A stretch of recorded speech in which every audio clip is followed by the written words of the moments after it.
So, Rebecca, Andrew Gibbons, for anyone who's not seen us perform before, and yourself are here to talk about something that I raised last week between us. And that is, and I think this is hugely significant, and I really do, is about the disconnect, the massive disconnect between people who have or have not a will and a desire to learn, and that learning being translated to capability and, more importantly, performance, which is then rewarded by organizations. I think there's a huge disconnect. I think organizations are typically at fault. I think people who are in organizations in posh sounding titles that earn a load of money are at fault too. Yes, if you're listening to this, I mean you, business partner for learning development, whatever, because if you have a performance reviewed development need, it's too often the case, even in 2021, what training course will I send you on? And I know this is happening, so don't pretend it as otherwise, anybody. Instead of, what is your learning need? What are you, Rebecca Norton, individually, different to Andrew Gibbons, need to get better at around here? And that's difficult because there isn't the skills set involved interiorly than there used to be interiorly. We don't employ the people that can do that. You have to bring them in. That gets expensive. There are good reasons this isn't happening. So I'm ranting because this one's really got hold of me. I essentially see a disconnect between learning and what that really means and the translation of that performance, which is rewarded differentially. Oh, a lot and a big rant in one go. I love it. I might do it again.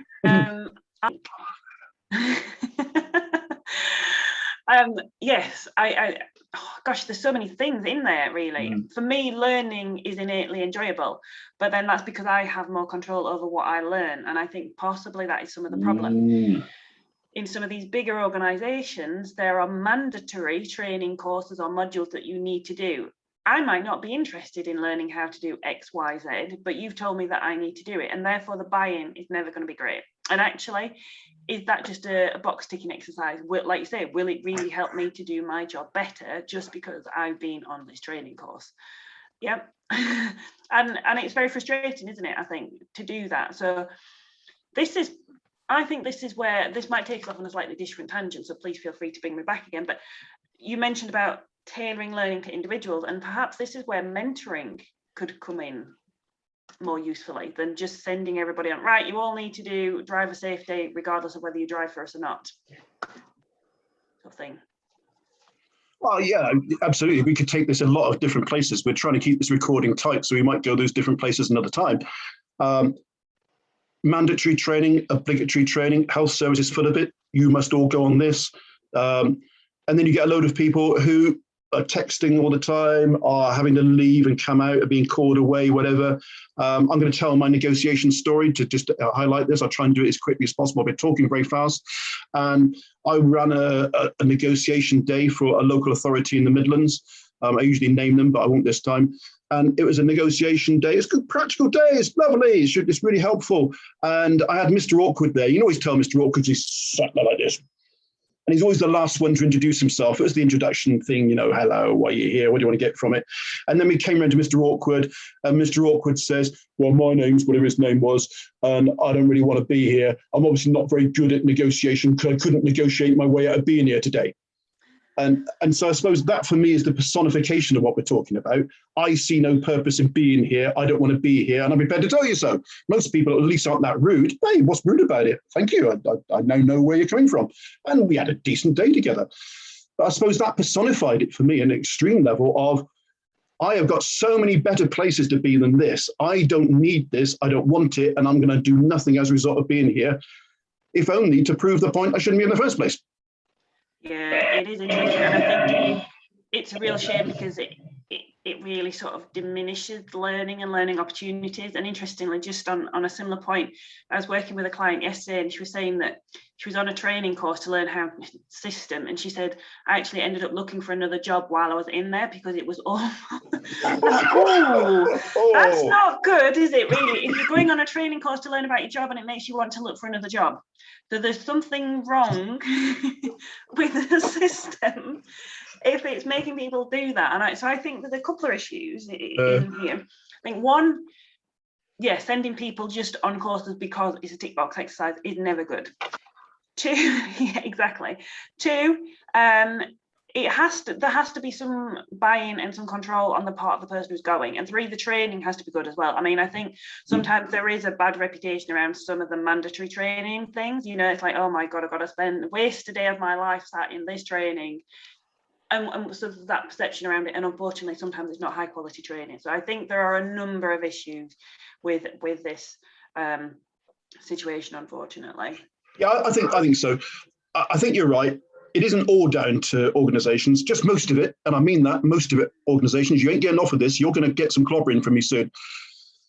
Deliverers have still got a responsibility. Too few of us care enough about creating something worthwhile for each of the people that we're working with, every one of them, not treating people like a load of people who sit on a chair all the same thing. It worries me that I now look back on 40 years of how many times have I looked at a group of people and not seen them as a 20, sometimes as many as, God, a lot of people sometimes, individuals, because they are. That bothers me. And so, yeah, we carry responsibility.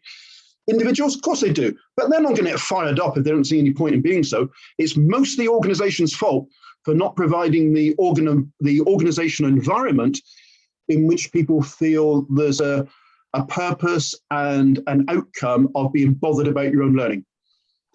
Yeah, and I think there's a real thing around, actually, I think you touched on this earlier, is actually, what is the point of this learning? Is it genuinely going to help me do my job better? I think if people see that it will make things easier, better for them, better for the organisation, then I think there is more buy-in and people are more willing to go on the courses and stuff. So you do need to make sure that people are on the right thing and make sure they understand why it's helpful as well, rather than it just being, oh, well, you know, you've been here a year, so you should be at this level by now, and you haven't done this bit yet, so you're going on this course next week. And I'm uncomfortable with talking about training courses so much, because training courses are a very poor way to meet individual learning needs, typically. Not always, but typically. Because I'm sat there in a group of any more than just one person. 2 people, that's enough to be a problem. 15, 20 people, forget it. Because my actual personal contextual life I'm going back to needs are so different from all of these people. I'm saying, okay, that you just said is relevant to me. The last 4 hours haven't been. No, that's rubbish. Just because it's administratively convenient to plonk 20 people on a day and pretend that's cost effective, it absolutely is not. Because all of those people will go back and do nothing or next to nothing, and it won't make any one of them a means by which that can be truly cost effective. But it appears so, because you divide what it cost by the number of people sat on chairs. And that's rubbish.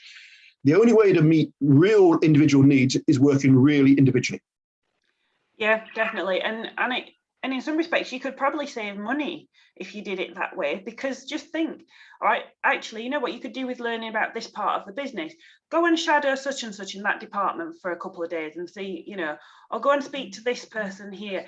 There's other, like you said, there's other ways of learning that don't involve going on training. And I'm not talking myself out of a training job, because I love my training, I love it.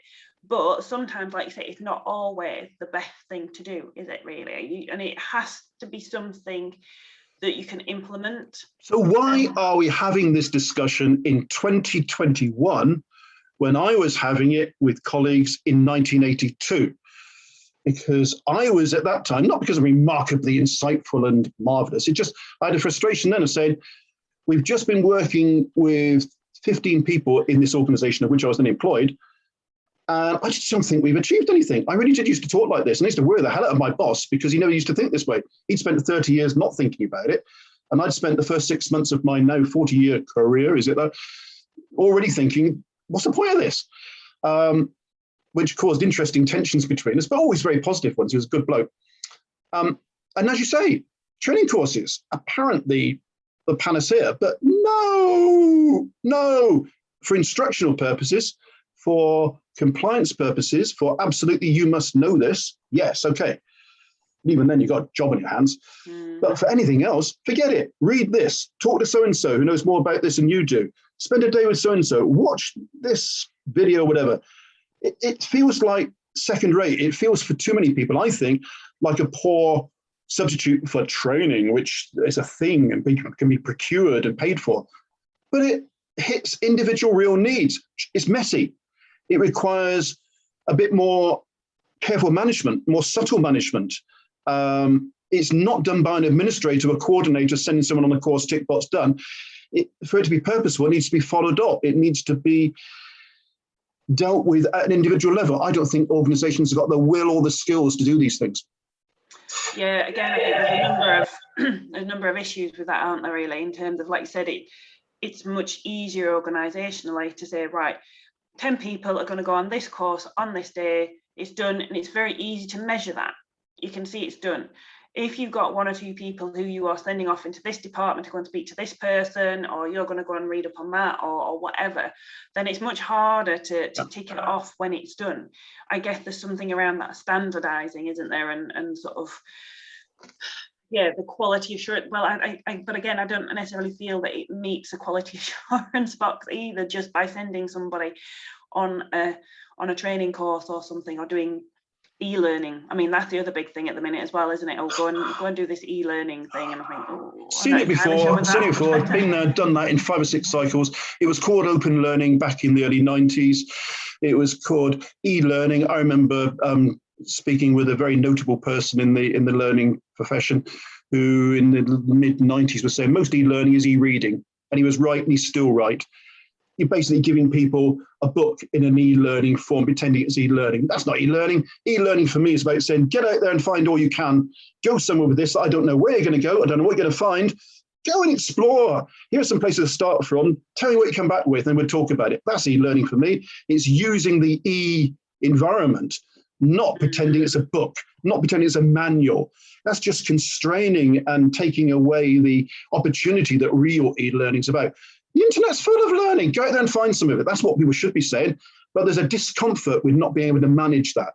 The more you can manage something, the more you can control something, which I don't think should be controlled, called individual learning, the less value it has. And I think organizations, because I'm not letting you off with this organization, I think organizations are extremely poor at rewarding people differentiatedly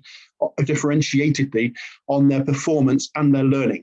People leave organizations. I left organizations because it was too constraining.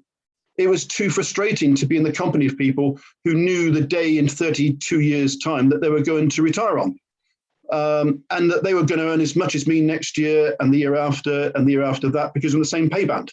But I was learning more than them. I was being more effective than them. Hey, I was perfect. Crikey, I'm still even more perfect now. Of course I wasn't. But what I'm trying to say is organizations go for the easy way. Let's treat everybody the same, pay them all the same for presumably doing the same broad outcomes. Not the case. Some people are working damn hard and are producing 8 times what somebody else is, not because they're anything other than interested in their learning, maybe for their own good, maybe as a route out of the organization, by the way.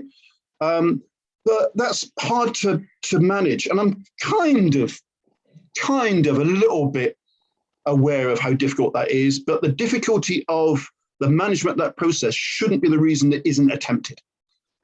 Yeah, and do you feel there is a difference between a bigger organisation and a smaller organisation? So for me, I see bigger organisations as being very much less flexible. Absolutely. They have systems in place that you can't just, change. And it's interesting. I've heard this a couple of times recently, and it's like trying to change an oil tanker, turn an oil tanker. It's just not going to happen, where if it's something smaller, then they can be more flexible, they can adapt things, and they can take the time to actually sit with a person, right? What are your learning needs? What will help you do this job better? What will help you? I mean, it's not just about, for me, it should be about getting employees to feel fulfilled in their work as well. If they feel fulfilled, then they're going to be a better employee. There's no argument against this other than we've never done it this way. The world hasn't fallen in because we haven't done it. We haven't got the skills to do it. I haven't got the time, too much else to do. All right, I'll pick you up on what you're saying, because I agree with you so much, and I'm getting better at not interrupting you than I used to be. But I still interrupt in my head, which takes me away from what you're saying, which is bad. Yes, big organizations are the worst for this. They shouldn't be, because they should have the best resource. The reason that smaller organizations are so much better at this, so much better at truly spotting and nurturing talent, is because their very existence depends upon it. When I first started working for myself in 1992, I was working exclusively with what is now called SMEs, small and medium-sized enterprises, owner-run organizations. They know intuitively, not because they've got an MBA or have got a string of O-levels, they know intuitively the people they want to keep because they're the most productive. They know that. They pay them differently to somebody else. People aren't always like that. I once changed the management structure of a haulier in 3 minutes, literally on the back of an envelope. Roger Jackson should be general manager, not this. He shouldn't be doing international. You should now be doing this, you two owners. And they said, yeah, we've kind of been thinking about that. We did that in 3 minutes. You could not do that in a local authority and an NHS trust or a global organization that require a meeting of 50 people from 5 continents. So small, nimble organizations are massively ahead of organizations that consider themselves arrogantly to be more sophisticated. Yeah. Well said. And like I say, I think there's something to do with control, isn't there, over that as well, and bureaucracy, unfortunately. Yeah, and embeddedness, and with no truly commercially driven requirement. If you're running a load of trucks and your name's on those trucks, if you're running a motor trader, like I did so much work with in the 90s and 2000s, and it's your name over the door and it's your name on the checks that you pay people, you cannot replicate that feeling in an organization where you're an employee, not an owner. But like you, I agree that it doesn't mean that they shouldn't try. You know, I think for organizations who do want to move forwards and get more out of their employees, then it is time to start looking at other ways of helping employees get better at their job, getting more enjoyment out of it. There's a thing that I've been following Peter Sage recently a lot, and one of his main strap lines is knowing and not doing is the same as not knowing. What point is knowing without doing? I've learned to drive. I passed my test 30 years ago. Well done. Have you driven since? No. Can you drive? No. But I passed my test. Doesn't mean a thing. There's so much in this. It frustrates me. 40 years ago, I was talking about this. I won't be talking in 40 years' time, but I really hope other people who come after me aren't. Because in 80 years, from 1982 to then, I like to think this has somehow been resolved. I don't know how. I'm not clever enough. I don't work in organizations. I'm making it sound like running organizations, learning functions is easy and straightforward. I know it isn't. But just because it's tough doesn't mean to say that we shouldn't have found the answers to some of this by now. Yep. So is that our challenge to people then, is to find some solutions? I'm not up for that. I'm not up to that. My frustration has grown to the point where I don't now tackle the work that gets me annoyed about this stuff anymore. I work with individuals because organizations irritate the hell out of me. Maybe that's the way forward. I think making small steps with individuals and smaller companies will possibly lead the way for bigger organizations. Yeah, and crikey, anyone who watches this, or come back to us. Tell us why we're wrong if we're wrong. I don't think we're wrong. This is what I've seen. But it isn't true of everywhere and everyone. I understand that. But I think it's true of most. Yeah. Should we stop now before we get too annoyed and pick up the other issues later? Because we said we'd try and keep this short. We haven't done. Yeah.